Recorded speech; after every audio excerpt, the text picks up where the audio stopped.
जय हिंद दोस्तों, स्वागत है आपका इस यूट्यूब चैनल पे जिसका नाम है आरडी ट्रिकी क्लासेस। जैसा कि हम लोग जानते हैं, पिछले वीडियो में हमने देखा संधि के जितने भी प्रश्न जो कि एग्जाम में पूछे गए हैं या पूछे जाएंगे उन सभी प्रश्नों को हमने देख लिया। आज का हमारा टॉपिक है समास। समास से भी एग्जाम में क्वेश्चन पूछे जाते हैं जो कि हम लोग देख लेंगे बेस्ट कंटेंट और बेस्ट ट्रिक के माध्यम से। तो चलिए दोस्तों, बिना देरी किए आज के क्लास को हम लोग शुरू करते हैं। आज का हमारा टॉपिक है समास। सबसे पहले समास होता क्या है, हमारे माइंड में प्रश्न आता है कि समास किसे कहते हैं। तो देखिए, समास का अर्थ होता है दो शब्दों के मेल से बनने वाले शब्द को समास कहा जाता है, और जो शब्द बनता है वो पहले वाले शब्द से छोटा होता है। गौर करने योग्य ये बात है, आप इस पर गौर करिएगा। क्या कहता है कि जो शब्द बनता है वो पहले वाले शब्द से छोटा होता है। जैसा कि हम लोग संधि में पढ़े, संधि में किसका मेल होता है? वर्णों का। लेकिन समास में शब्दों का मेल होता है। किसका मेल होता है? शब्दों का मेल होता है। समास में दो पद होते हैं। यहाँ देखिए, समास में दो पद होते हैं। एक पद को बोला जाता है पूर्व पद और दूसरा पद को बोला जाता है उत्तर पद।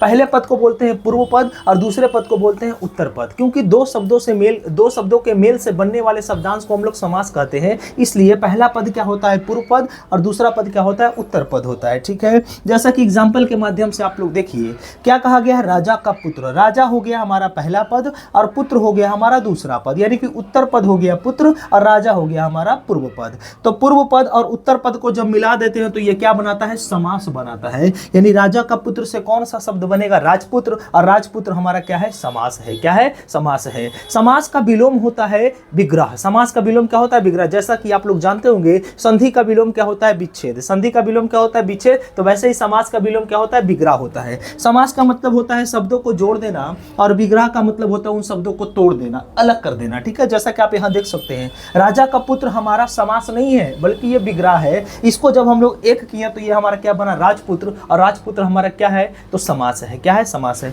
उम्मीद करते हैं आपको डेफिनेशन समझ में होगा। डेफिनेशन क्या कहते हैं, एक बार फिर से सुन लीजिए। समास दो शब्दों के मेल से बनने वाले शब्द को समास कहते हैं, और जो शब्द बनता है वो पहले वाले शब्दों से बड़ा होता है, पहले वाले शब्दों से छोटा होता है, उसे हम लोग क्या कहते हैं? समास कहते हैं। समास में दो पद होते हैं। एक पद को पूर्व पद कहा जाता है और दूसरे पद को उत्तर पद कहा जाता है। पूर्व पद कहाँ होता है? तो पहले वाले पद को पूर्व पद कहते हैं और दूसरे वाले पद को उत्तर पद कहते हैं। ठीक है। समास का विलोम क्या होता है? तो समास का विलोम विग्रह होता है। बस इस स्लाइड में हम लोग इतना ही जाने। तो चलिए दोस्तों, चलते हैं इसके आगे कि समास के कितने भेद हैं। तो हम लोग देखते हैं समास के भेद।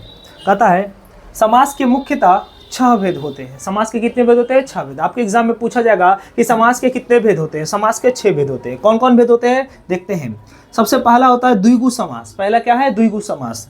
दूसरा है द्वंद्व समास। दूसरा है द्वंद्व समास। पहला है द्विगु, दूसरा है द्वंद्व, तीसरा है तत्पुरुष समास, चौथा है कर्मधारय समास, पांचवा है अव्ययी भाव समास, और छठा है बहुब्रीहि समास। छठा है बहुब्रीहि समास। ये 6 तो हो गए समास के भेद, लेकिन एक और समास से क्वेश्चन पूछता है। उस समास को कहा जाता है नए समास। कौन सा समास? नए समास। नए समास क्या है, नहीं है, सारा कुछ के बारे में हम लोग डिटेल में समझेंगे। पहले भेद को याद रखिए। सबसे पहला क्या है? द्विगु समास। दूसरा क्या है? द्वंद्व समास। तीसरा है तत्पुरुष समास। चौथा है कर्मधारय समास। पांचवा है अव्ययी भाव समास। छठा है बहुब्रीहि समास। सातवां कौन सा है? नए समास। आपसे यदि भेद पूछेगा तो 6 ही बोलना है। भेद कितने हैं? 6 हैं। कितने भेद हैं हमारे समास के? 6 भेद हैं।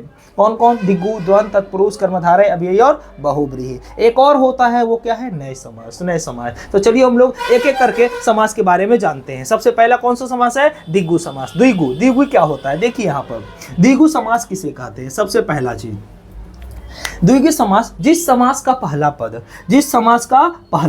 संख्यावाचक हो। पहला पद कहने का मतलब पूर्व पद। पूर्व पद को हम लोग कौन सा पद कहते हैं? पहला पद कहते हैं। बहुत बढ़िया। जिस समास का पहला पद यानी पूर्व पद संख्यावाचक हो, क्या हो? संख्यावाचक हो, उसे द्विगु समास कहते हैं। कौन सा समास कहते हैं? द्विगु समास कहते हैं। आपसे पूछेगा कि समास का पूर्व पद संख्यावाचक होता है, द्विगु समास। क्या बोलेंगे? द्विगु समास। ठीक है। द्विगु समास का पहला पद संख्या होता है। जैसे आप यहाँ देख सकते हैं, 4 पाई। क्या है? 4 पाई। 4 पाई में 2 शब्द हैं, एक तो है 4, दूसरा है पाई। एक है 4, दूसरा है पाई। तो 4 हमारा पूर्व पद है कि नहीं? 4 हमारा पूर्व पद है। तो 4 हमारा किसको डिनोट कर रहा है? संख्या को। किसको डिनोट कर रहा है? संख्या को। और पाई यानी 4 पाई हमारा कौन सा समास हो जाएगा? द्विगु समास हो जाएगा। सप्त ऋषि, आप देखिए पहला पद है सप्त, दूसरा पद है ऋषि।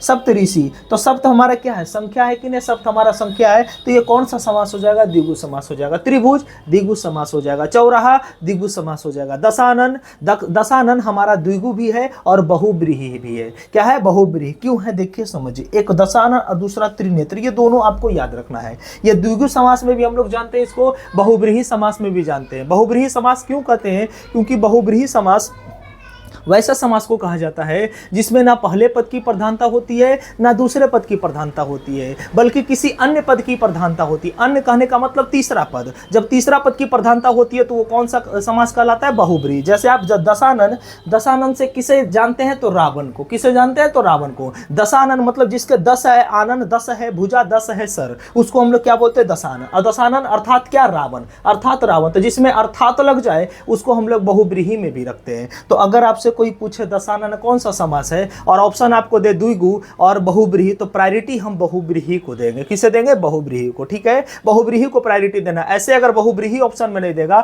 तो हम लोग द्विगु मारेंगे। क्या मारेंगे, द्विगु मारेंगे। बहुत बढ़िया, याद रखिएगा। त्रिनेत्र, त्रिनेत्र मतलब जिनका 3 गो आंख है बाबू, 3 गो नेत्र है। त्रिनेत्र किसे कहते हैं, भोले बाबा को, शिव जी को। यानी त्रिनेत्र कहने का मतलब अर्थात शिव जी यानी महादेव भोले बाबा। ठीक है ना, तो ये कौन सा समास में आएगा, बहुब्रीहि समास में। ठीक है, लेकिन अगर बहुब्रीहि ऑप्शन में नहीं देगा तो क्या मारेंगे, द्विगु। क्या मारेंगे, द्विगु। बढ़िया से याद रखिएगा, एक्सेप्शन भी याद रखिएगा। ठीक है, तो द्विगु समास हम लोग क्या जाने, जिस समास का पहला पद संख्यावाचक हो उसे हम लोग द्विगु समास कहते हैं। पहला पद कहने का मतलब पूर्व पद। जिस समास का पूर्व पद संख्यावाचक होता है द्विगु समास कहलाता है। एग्जाम्पल में हम लोग देख लें, त्रिभुज हो गया, चौराहा हो गया, पंचभुज हो गया, ठीक है ना, दोपहर हो गया, नवरात्रि हो गया, सप्तऋषि हो गया, चारपाई हो गया, ये सब हमारा क्या, दोपहर हो गया, ये सब हमारा द्विगु समास है। एक्सेप्शन में आपको याद रखना है दशानन और त्रिनेत्र। दशानन और त्रिनेत्र। दशानन हमारा द्विगु भी है, बहुब्रीहि भी है। त्रिनेत्र हमारा द्विगु भी है और बहुब्रीहि है। लेकिन प्रायोरिटी किसका देना है, सबसे ज्यादा किस में रखना है इसको, तो बहुब्रीहि में रखना है। ठीक है, तो चलिए दोस्तों, हम द्वंद्व समास। द्वंद्व समास क्या कहता है, कहता है जिस समास में दोनों पद प्रधान हो। जिस समास में दोनों पद प्रधान हो, पहले ही बता चुके हैं समास में कितने पद होते हैं, 2 पद, एक पूर्व पद दूसरा उत्तर पद। तो जिस समास में दोनों पद प्रधान हो उसे हम लोग कौन सा समास कहते हैं, द्वंद्व समास। कौन सा समास कहते हैं, द्वंद्व समास। एग्जाम ओरिएंटेड कंटेंट है, बढ़िया से सुनिएगा, इसे बार बार रिवाइज करिएगा। पहला कहता है जिस समास में दोनों पद प्रधान हो उसे हम लोग द्वंद्व समास कहते हैं।